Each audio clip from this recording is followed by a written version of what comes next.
Firstly, just simply open a blank canvas where you want to add a table. So as you can see, I have a blank canvas over here. Now, to find the tables, it's very easy. All you have to do is just simply scroll down a little bit and you will find a table option. Click on see all option and you will find few templates that you can use.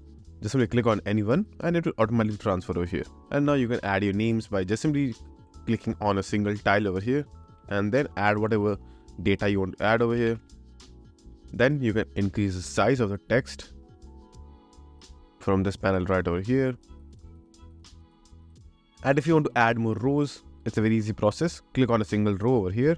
As you can see right over here, you will find this purple line. Then just simply click on this plus option and that will increase the row number. You can use the same process at the top over here too. So this way you can get this row as well.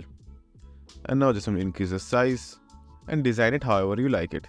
You can increase the size of a single tile like this, as you can see, or if you want to delete a tile, again it's a very easy process. Right click on a single tile over here and then just simply click on delete row and the entire row will be deleted. And if you want to delete a vertical row over here, again it's an easy process.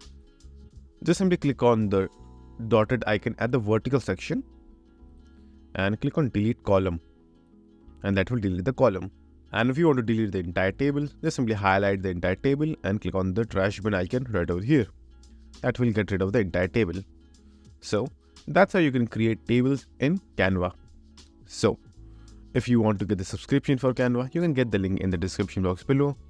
And if you find this video helpful, please consider subscribing and liking the video.